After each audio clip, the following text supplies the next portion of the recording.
life a better meaning. Let me stay where I'm in phase. I feel better on the weekend. I feel better on the weekend. Give my life a better meaning. Let me stay where I'm in phase. I feel better on the weekend.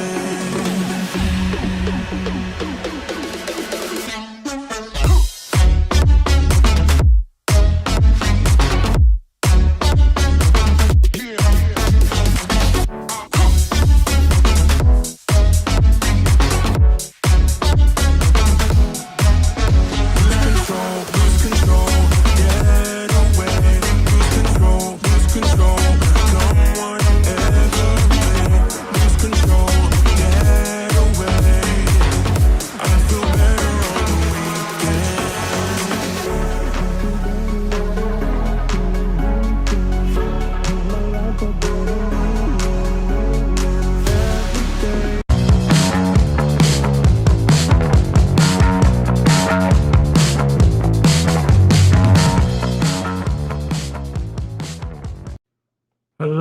Hello. Welcome.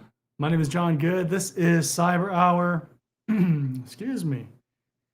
If you don't know, and while we're just starting here, let me just double check and make sure the audio is good.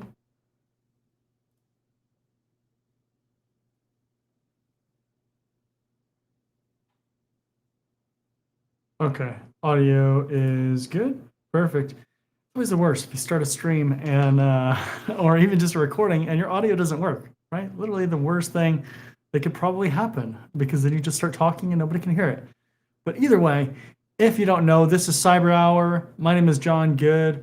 This particular show, or this particular live stream, is where I just get on here for about an hour. It's called the Cyber Hour. Just hang out. If you have questions, career advice, things like that, don't expect to get super in-depth technical training in this live stream. It's not going to happen. But really just on here to answer questions and help guide you in the cybersecurity career field, especially if you're just trying to get into the career field. Maybe you're starting out brand new. This is your first career. Maybe you're switching over from IT or something like that. It can be pretty challenging to just find the right information, find actual good information. There's a whole bunch of information out there sometimes. It's not always all good information. So really just, an effort to get on here and help give you the information that you need, help guide you, those kind of things. Make it very easy for you to get that information. Typically what I'll do as well, and I'll do this here in a second, is I'll also put the link to the stream in the chat so that if you're watching live, you can actually get on here, turn on your mic, turn on your camera if you want, and ask questions that way. Of course, there is a priority to the different ways you can ask questions. You can ask them in chat. Feel free to do that. If you want to do a super chat, you'll certainly be moved up in the priority. And then also, if you want to actually join the show and hop on here, then you'll also get priority. So sometimes we have a lot of people that want to hop on the stream and just ask the questions, jump to the front of the line. Totally acceptable. If you want to ask them in the chat, again, you can do that as well. Just understand that there is that priority because of how you want to ask them and how much you're willing to put yourself out there, I guess. So, but like I said, in the other streams, really, get on here, and if there's not really any questions or anything that you want answered, then we won't go the full hour, because really it's just for you. I'm just doing this as a way to help you out. So if people don't have questions and you're all set, then we'll just go about our days, right? So interested always where people are tuning in from. So for me, this is kind of the end of the day here, into the work day, and going into the evening. I know I get a lot of people from all over the world. So for some people, it's probably the morning. For some people, it is maybe just, the end of their work day as well. So all kinds of different time zones and things that we get in here. So also too, if you haven't checked it out, I always recommend checking out Cyber Training Pro. I'm not going to do a super long plug or anything here, but that is where I put all my courses, and you can sign up for career coaching and all that kind of stuff. Again, cybertrainingpro.com. You can see the link here down on that side of the screen. It's also in the video description. So if you have any interest in that, definitely check that out. All kinds of courses and stuff on there. So always good to bring up. People don't always know that, especially if you're new to the channel, new to the content. YouTube is not the best as far as getting more extensive training, more extensive information a lot of times, especially if you want like one-on-one attention. A lot of times it's not the best. If you want quizzes, exams, like that kind of stuff, it's just not the best, right? It's very good for certain things, but I try to use the correct, the different platforms and different methods to the best of their abilities to give you the maximum value. And so that's why I offer a whole bunch of different stuff, different ways to get that content. So always like to put that out there. So let's see here. While we're just kind of hanging out and waiting for questions and things, kind of just do some other housekeeping kind of stuff that I have going on.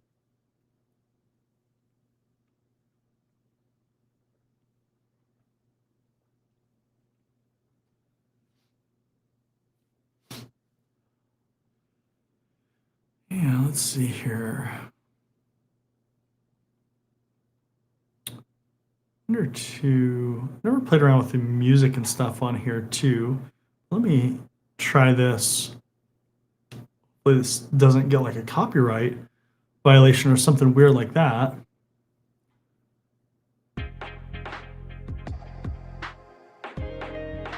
Let's just try this out, and so I'm just gonna play it for a few seconds here. And I want to go on the stream and just see what it sounds like.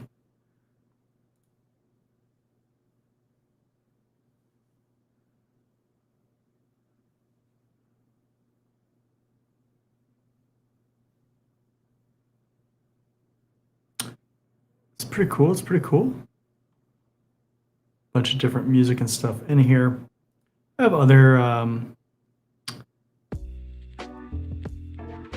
have other music and stuff that I can play too, just not currently in this system that's streaming this out here. So it's good to just kind of have some chill beats playing in the background. So let's just try these out. And I feel like sometimes too with like my headphones, it like doesn't always play it very well. Like I have this mixer and it kind of like tunes it out if it's not loud enough, which is weird. So I don't want to make it too loud for you, because then yeah, I'd have to try this with maybe my different set of headphones or something so I can hear it and not not have to blast it on my end. Let's see.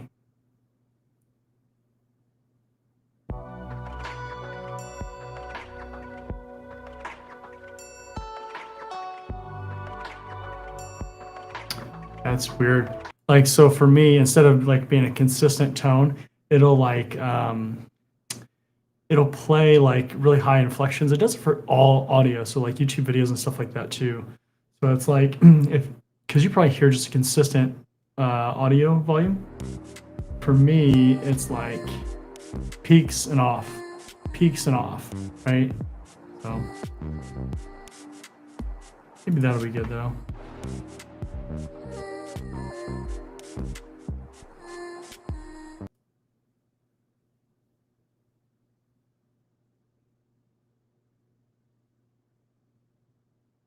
Well, let me know if that's too loud or anything like that. I think I'm just gonna keep playing it while we kind of chill here.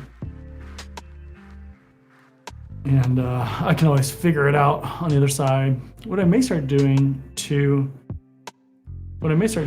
is my normal streaming software and recording software, it comes out a little bit differently, but I kind of saw that same problem too, because I'm like 100% sure that it's this mixer that does that. And so like on YouTube, if it's not a certain volume, and somebody exports it, then it'll do the same thing. It just doesn't recognize it as outputting audio. Then I'll go to like look at it on my phone and it'll be fine. So it's just something weird about this, and I think it's the maybe like the noise gate is affecting it. I'm not sure. So, but I've always had that issue with it. So again, I see a couple people on here checking out the stream. Welcome, welcome, welcome. If you have questions, feel free to throw them in the chat. Or, whoops, nope, don't want to. Sorry, I hit the wrong button. I'm gonna also put in the chat here the link to the stream, so that if you want to join, you can do that as well.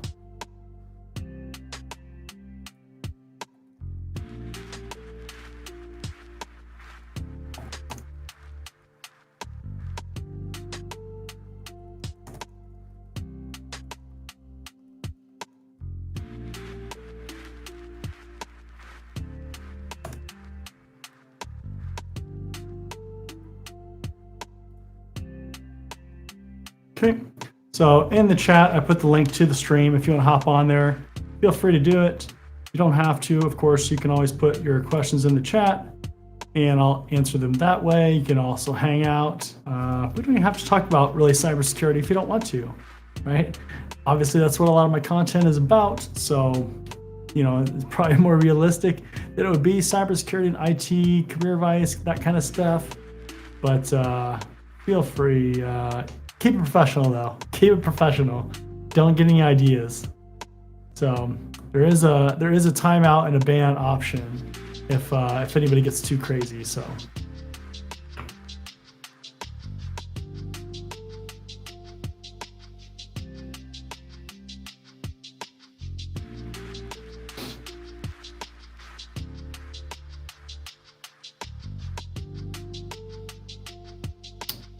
Yeah, the audio is pretty nice. Like that.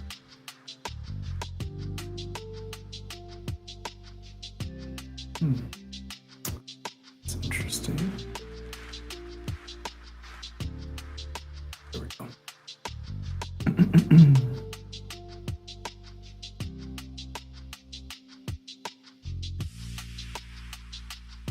So happy Tuesday, by the way. It's Tuesday, September 16th, 2025. Almost to the end of the year. Coming into the fourth quarter here, end of the third quarter. So a lot of people wrapping up the year. Maybe you're wrapping up your fiscal year at work, something like that. Maybe you're starting a new school year, right? A lot of people going back to school. A lot of people starting that next grade, that next level. Maybe you're starting a new degree program or something like that. So always kind of a shift in the time of the year, right? With a lot of things happening at this time. Obviously, in the school year, around like the April, May timeframe, there's a lot of other stuff going on. People entering into the workforce, especially. It's a very common time, especially with new people, beginners. It's when we see, we see a ton of people, starting to try to get into the career field, interested in getting jobs, maybe changing jobs, stuff like that. So a couple times like that throughout the year. So, but always good time. Also too, depending on where you live, might be starting to get cooler weather. For me, I live in a very hot climate. So it's been, 100 plus since like May, like every day. And so now we're starting to get into, well, right now it's 100 and it's over 100. It's 101 right now. So we're not quite there, but definitely kind of starting to get into that time frame.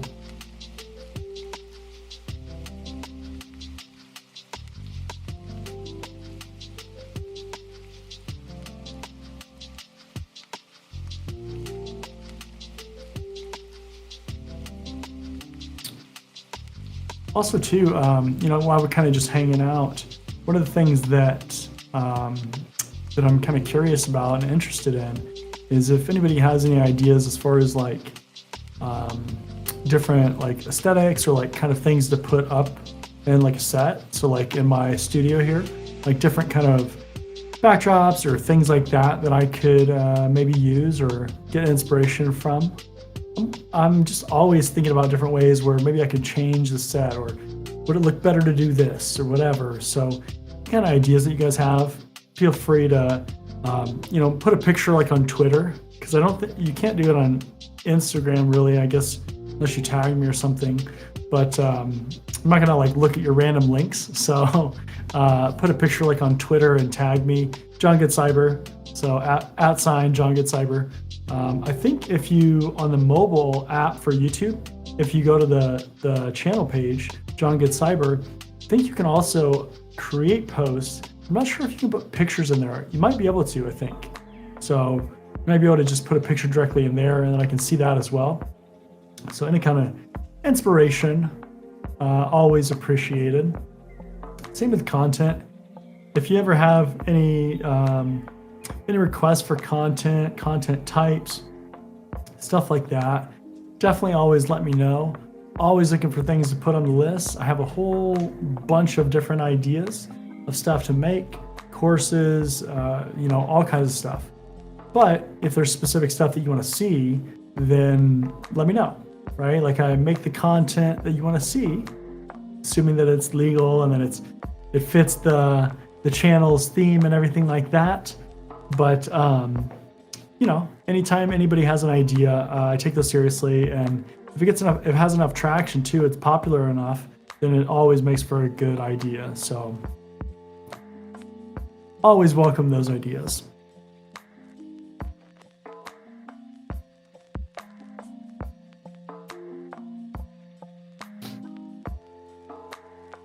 So I'm just gonna look at some news here on the side while I kind of just hang out here and see if people have questions. So far, not a whole bunch of questions or anything like that. So I don't know if people are busy today and just couldn't make the stream. Normally, this would have been last week. Got busy with some stuff and had to push it back. So that's why we're on a Tuesday. Normally we do it on a Wednesday as well. So here we are though, here we are. But I put it up about a week ago that I was gonna do it today. So it should be quite a bit of time if you needed to get on here and ask questions and stuff.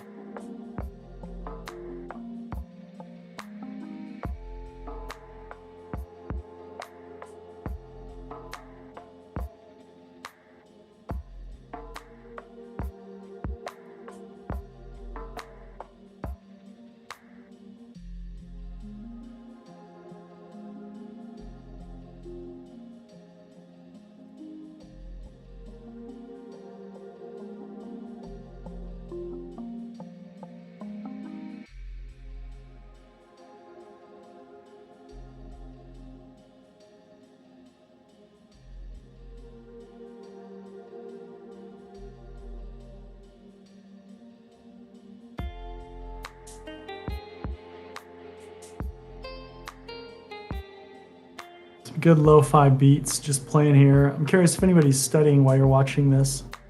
It's pretty decent beats, to be honest. I have some others from there's a whole bunch of these services online where you can get these royalty-free songs or royalty-free music. And so I have a whole bunch of that stuff. It's in my other software though, and it won't take that audio directly in as a source this way. There's another way to do it. But if I do it the other way, then I can't have people on the stream. So that's why I typically will do it this way, just because, especially with Cyber Hour, it's a good way to allow you to hop on here if you want to. Because like I said before, I definitely get people that want to jump on here and ask questions and stuff and really just hang out. And so, that really is the incentive of why I do it this way versus the other way. Yeah, I mean, if people generally don't want to get on here, they just want to ask questions in the chat, then I can certainly do it the other way and use some of those other beats, which, a lot of those other ones are maybe a little bit better because a lot of those will have lyrics and stuff too. Like this is just like instrumental, beats basically, but it's still pretty chill. So this one that we have right now, this is just some lo-fi beats. So, but they have a whole bunch of other stuff. There's like rain, indie rock. So.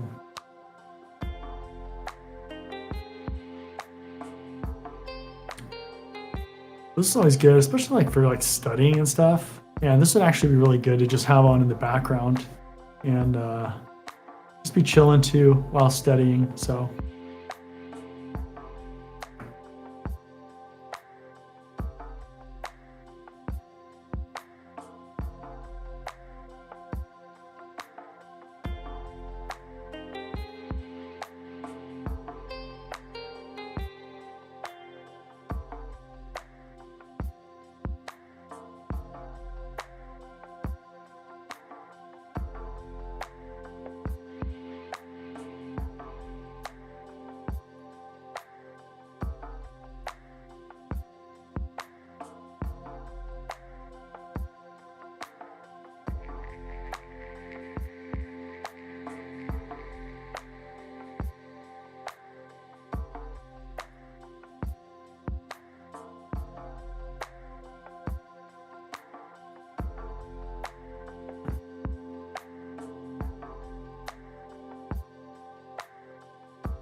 Getting a bunch of people hopping on here.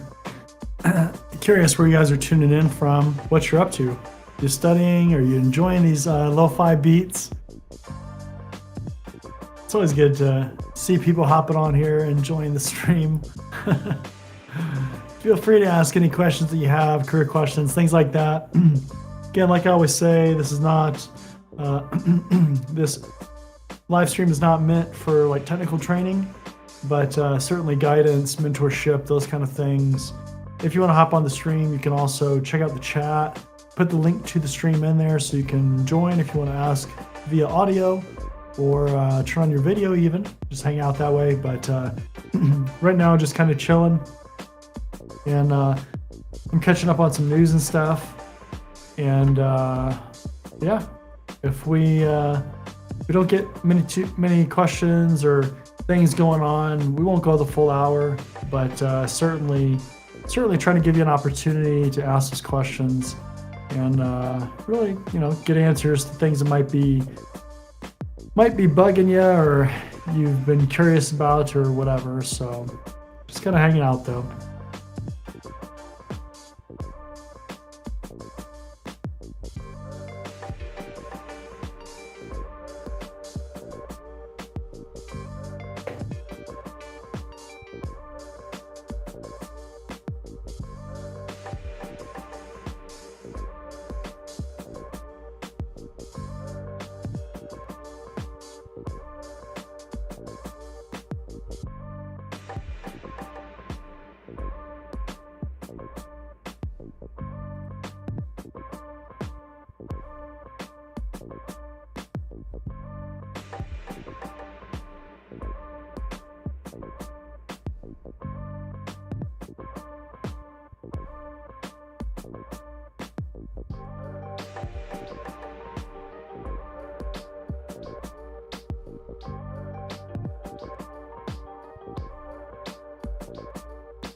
All right, I see that there's a couple questions.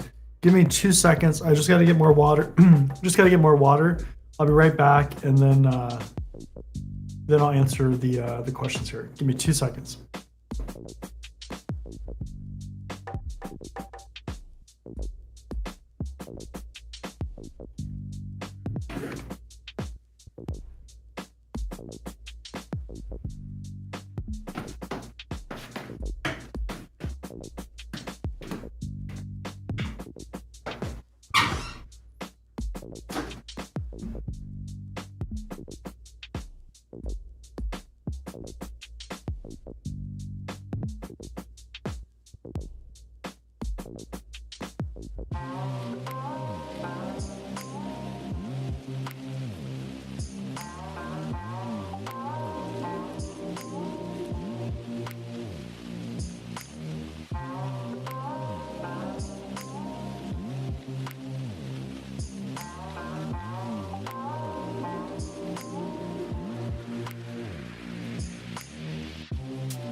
All right. Sorry about that. Had to go get more water.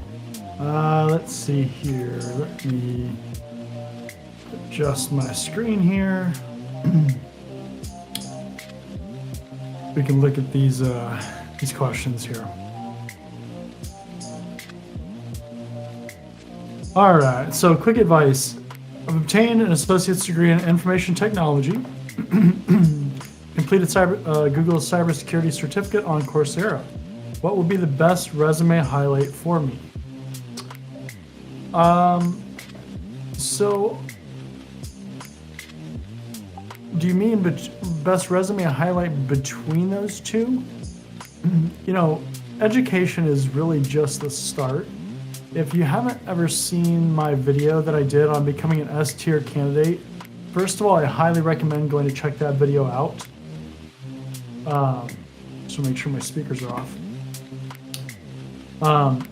That video will give you all the different factors that go into being a highly competitive candidate and what really you should strive for as far as the different factors, the different categories to achieve.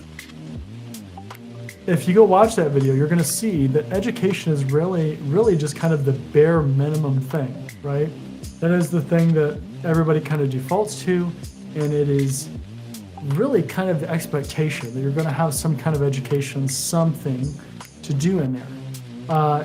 If we're just comparing those two things in and themselves, the associate's degree is far more impressive than the Google Cybersecurity certificate, for sure. Again, if you've never seen my review on the Google Cybersecurity certificate, definitely recommend going to watch that, because that will be very insightful for you as far as where the gaps are in that program. I don't want to spoil the content in there, but I do a very objective review of that certificate program. Not everybody likes my honesty, but that will give you insight into kind of some gaps and areas that you'll need to fulfill. As far as kind of the rest of your path goes, and again, kind of just highlighting your question, if you're just comparing those two things, the one that you would technically consider the highlight would be the associate's degree. Because it took longer, it was more difficult, it was actually proctored. In an associate's degree, obviously you're going to have teachers that are evaluating what you're actually doing. In the Google Cybersecurity certificate, nobody's watching anything. I went and did it just because I wanted to do the review, tell people what I thought. I didn't actually need it. I have, CISSP and all these other certifications, so I didn't need it. But nobody's watching you when you're doing that. You go through, it's basically a participation certificate, which, if we're thinking about it, right, in the grand scheme of things, participation certificate is not that valuable from an employer kind of baselining your skill set standpoint. So that's why it's like, you learn something, I'm sure, out of it, but it's not going to be the same as some of these other certifications or these other certificates. Yep, and dedicated more time too. Yeah, I mean, I could go on forever about education and stuff like that, right? But definitely the degree is going to be the highlight between those two. Now, I always tell people to follow the roadmap that's in my free ebook. It's linked in the description. Go download it, check it out. I put a roadmap in there of skills and certifications that employers ask for and they expect, right? That is like definitely the baseline of what they're expecting. And then I talk about how to go beyond that, what you should look for, specialties, all that kind of stuff. It's all already laid out for you in that roadmap as far as what to do. But beyond things like certifications and education, I mean, education-wise, certainly the higher degrees that you get, the more impressive it is, the better it looks. But there's also that cost to benefit comparison. It's not generally in your best interest to go spend, let's say, $200,000 to get even a bachelor's degree when it's going to take you a while to pay that off, when you could get a bachelor's degree for significantly less, pay it off, and be in basically the same situation, right? Again, that's a different discussion as well, comparing those, but you do need to be aware of that cost to benefit analysis that you need to do as far as the likelihood that you're going to get a job from that program, their placement rate, all that stuff. Again, information you can get directly from the university program if you want to go that way. Not necessarily the best route for everybody, but certainly more education is better than less, right? As far as other things to do, really in this career field, it's not just about the education piece. It's about networking. Who do you know? What kind of events are you going to? Who are you meeting? Who knows you? A lot of times you can bypass deficiencies in your skill set and your knowledge if you know the right person. You know a hiring manager, maybe they can hire you, and then you can kind of learn on the job. So networking is really important. Projects. So what are you doing beyond just the education? Remember we talked about education being that lowest barrier, right? That lowest hurdle that everybody is quick to aim for, but then doesn't always go beyond that. The people that go beyond that do the other stuff, are the ones that typically will stand out more. So doing projects, doing write-ups on your projects. So blogging about what you're doing, about what you're learning. Creating a home lab, documenting that on your website, documenting that on LinkedIn, a YouTube video, something. All that stuff is extra effort. I always tell people, the things that take more effort are the things that make you stand out. The things that are easy or easier or more standard as far as what people do are going to be the things that make everybody kind of look the same. They kind of bring you into the conversation with that huge group. And then it's those other things that take more effort that start to put you in those smaller groups that keep making you more and more competitive. So again, I have a lot of videos on this different stuff. I could go into this for hours and I'm kind of getting away from your question specifically.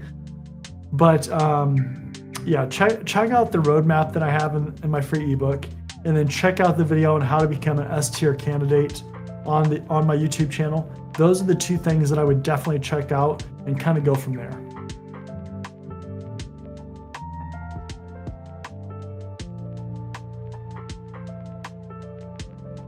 And this is talking about the degree program, dedicating more time to it. Yep, people fly through the Google program like that, right? Like I did it in like 4 days or something, and I already knew all the information, obviously, but again, I was just flying through it.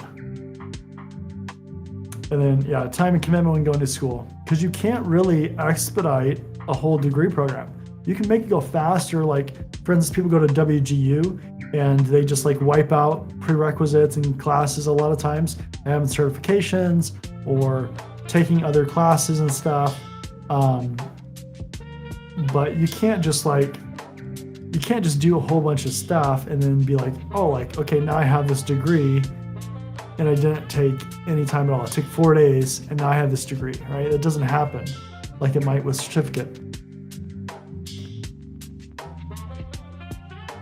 All right, John, how long have you been in the cybersecurity space and what has been your favorite role? So, see, I got into cybersecurity in like late 2012, early 2013.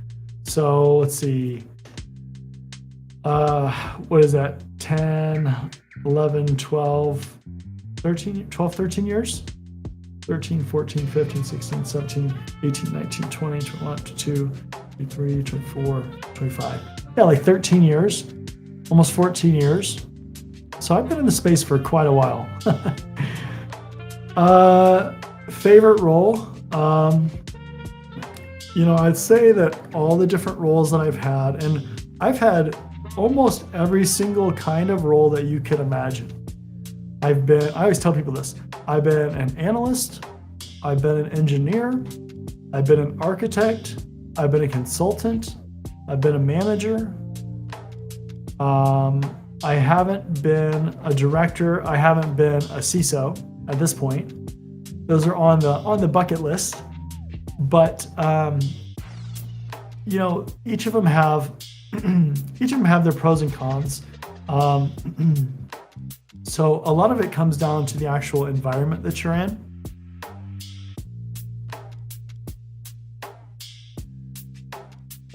Some of those that I did were in like the government and DoD space.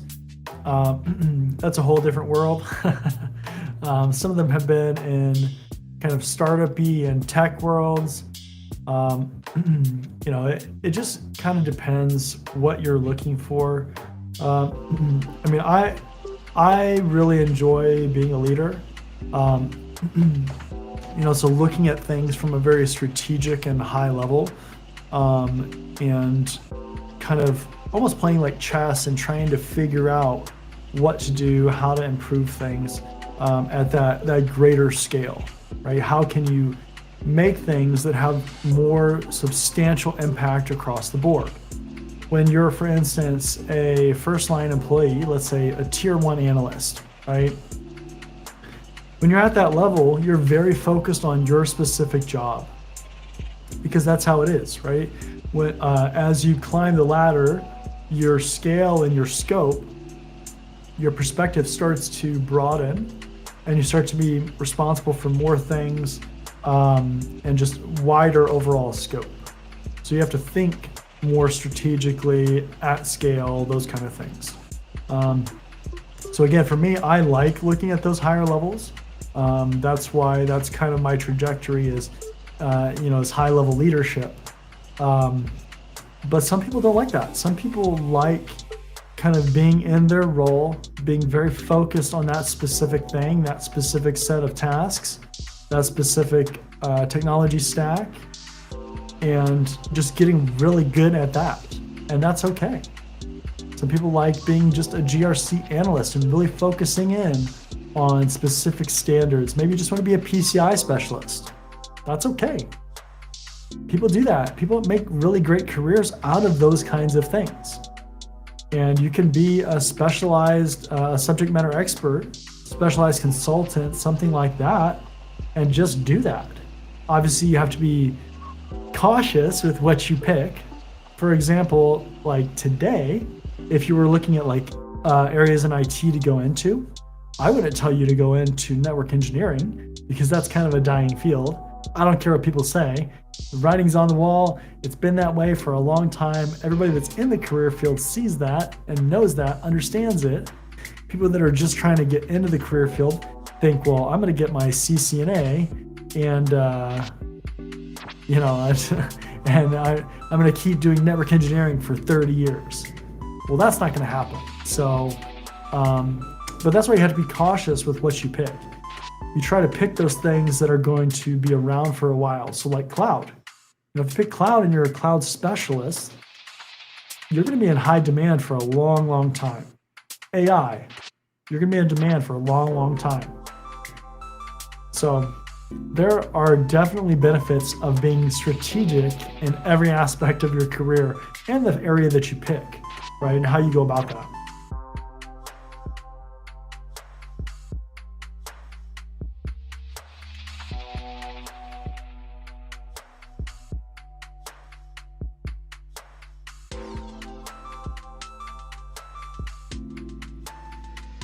Yep, of course. Yeah, check it out. And I go through the different tiers, as far as like, okay, if you do this, you're going to be considered basically this tier.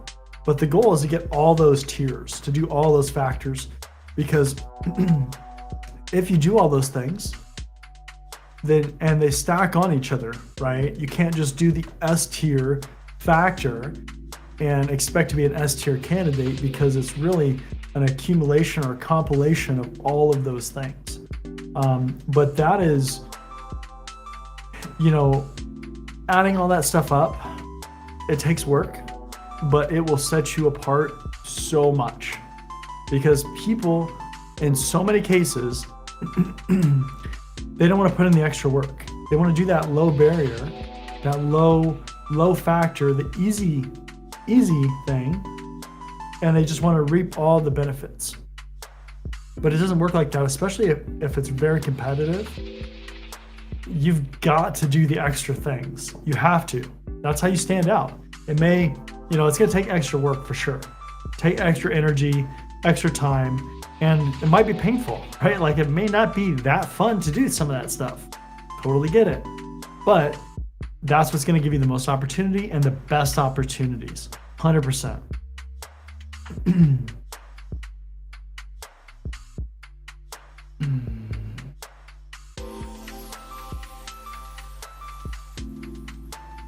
It's an interesting question. So what's your approach when it comes to managing a team of help desk technicians, and how can you quickly make an impact?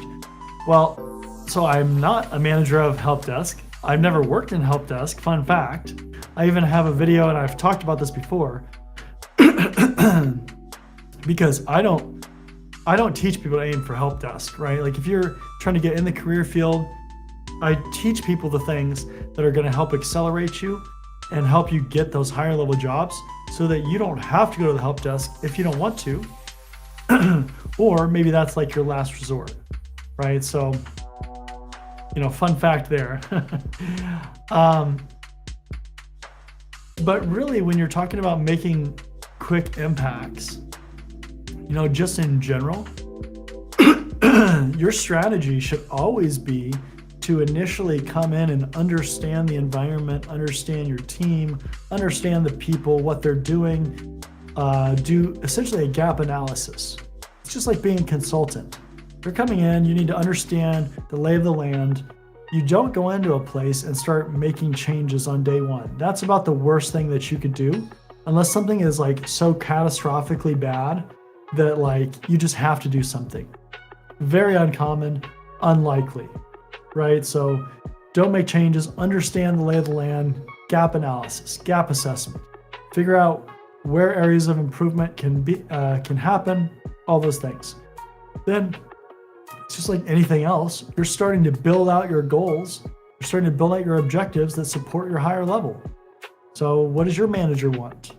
Start building out things that support that, because that's going to feed into the company goals. It's going to feed into all the company objectives, right? And you just start building out this plan of how you do that. Remember, you're dealing with people.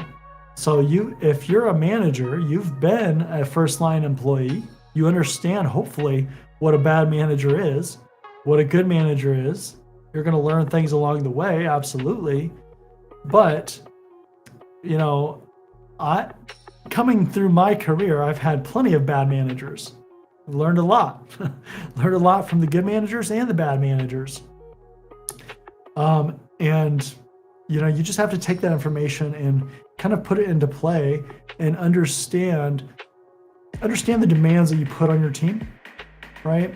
If you're over demanding, you demand too much, they might not like you. It might not work out for you. So you really have to balance it. You should be taking leadership training. You should understand things like balancing workload, making sure that people aren't getting all the tasks, all the tickets, whatever. And really just understanding how to deal with that. Another thing that I always tell people is try to figure out what your staff or what your team likes, like what they individually like to do, what motivates them. Because if you understand that stuff, you can use that stuff to help motivate them, to put them in positions that will allow them to be successful. And then you can also understand areas where maybe they need to improve, and you can use those as challenge opportunities, right? Or growth opportunities, development opportunities, so that they can also develop those things that maybe they're a little bit weaker at. You don't want to just put people in their strongest positions, because that's not going to allow them to develop those weak areas that they could need later on.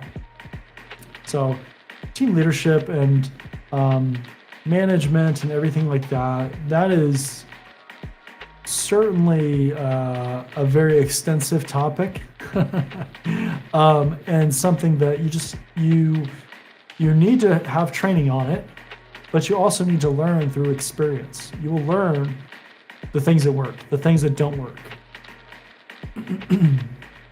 So yeah, hopefully that helps a little bit. So it's a much bigger topic than we really have time for on this stream, but hopefully that helps. It's for your feedback, absolutely. So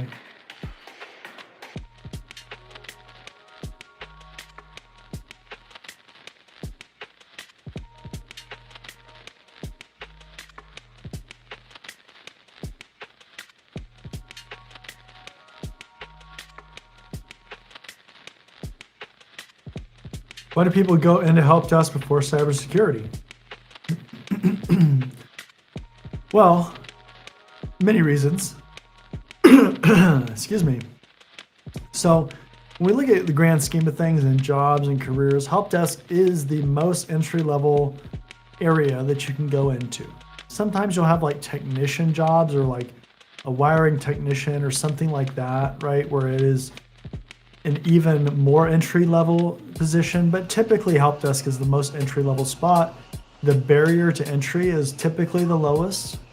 You know, again, unless you have that lower level, then that is going to be the lowest barrier to entry. So a lot of times people will, you know, possibly start there because of that, because they didn't have the skill set to get those higher level jobs. They couldn't effectively sell themselves well enough to get those higher level jobs. They were trying to just get into the career field quickly, so they didn't have enough to push them into those other jobs. There's all kinds of different reasons why. For me, I tell people and I train people and teach people the ways to prepare yourself beyond that. A lot of times what I see people aiming for these help desk jobs, which again, we're talking about aiming for the lowest level position in a company. I think that's a terrible idea. The reason why, if you aim for that low level, you're going to have a bunch of people, a lot of my students, probably other people that are not doing that, and that are going to be way more qualified, way more competitive of a candidate than you, because they didn't do that. They aimed for these other things that are actually what employers want to see, what they actually need, what the jobs actually require, right? All these other things. Maybe they're qualified to a higher level position because they didn't aim for that baseline or that lowest level. It's like anything. If you want to be competitive and you're going to shoot for the minimum, or you're going to aim for the minimum, you're not going to be the most competitive. And in a competitive career field, like IT, like cybersecurity, like the help desk, whatever, you got to bring your A game. You got to be competitive. You got to go for the things that are going to make you competitive. Baseline help desk qualifications or credentials are not going to make you the most competitive. It might not even bring you into the conversation. That's food for thought right there. A lot of people don't understand that, and they're so dead set on aiming for that. They're like, well, I have to start in help desk, so I'm going to train for the help desk. Huge mistake. That's going to lead probably to some disappointment and probably not getting some of those jobs because you're not qualified enough in comparison to other people. So think about all that stuff. At the end of the day, you have to take the job that you can get, because a lot of this is not about you have to have a cybersecurity job for your first job. You have to have this job for your first job. It's very much about, okay, you were able to get this job because of your qualifications, your ability to sell your skill set, what they needed, whatever, all those stars aligned, and that's the job you ended up with. So how do you go from here to where you want to get to, right? How do you bridge that gap and find those things that you need to do to fill in those gaps, to upskill so that you're qualified for that other job that you actually want? So pivoting is much more important than actually kind of where you start. But help desk should not be your first objective. That should not be where your focus. That should be a fallback plan. That should be a fallback plan where that's just what you ended up getting into. I always tell people to apply to all entry-level help desk, IT, and cybersecurity jobs if you're trying to get in the career field, because ultimately you need experience. It doesn't matter. You need experience. And so you don't know what an employer is going to need. You don't know how your skill set, your knowledge, how all that stuff is going to align up with what they're looking for. And so you have to kind of hedge your bets and apply to those jobs too and kind of see what happens. Because you don't want to spend 2 years waiting around for a job because you didn't have the skills to get the job you wanted, but you were just so dead set on that job that you were going to ignore all these other things and miss out on that experience. It could be 2 years of experience building up to this other job and give you an even better opportunity or make you even more competitive to try to land that job. So,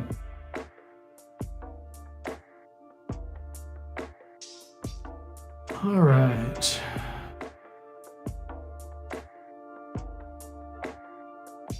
All right, so I think we're gonna go ahead and wrap it up.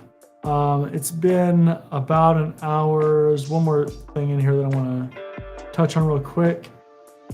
So I have 3 videos on interview questions, 3 videos. 3 videos on interview questions. Go on the channel, look them up. Yeah, look up the videos. They're on the channel. They're already there for you. They're pretty popular.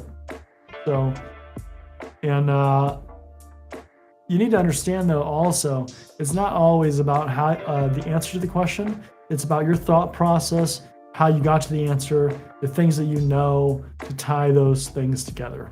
But you'll see that in the videos. Again, they're on the channel. There's 3 of them. Go check them out.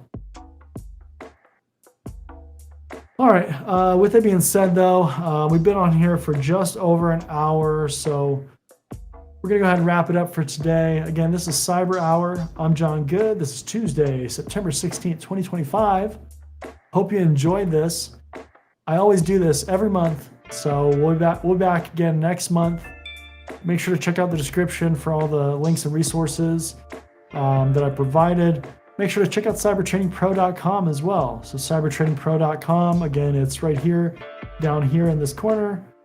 And that's where I put all the training, my courses, career services, career coaching, all that kind of stuff. We have a community, all that stuff. And yeah, with that being said, we'll go ahead and wrap it up for today. And we'll see you in the next one. See you later.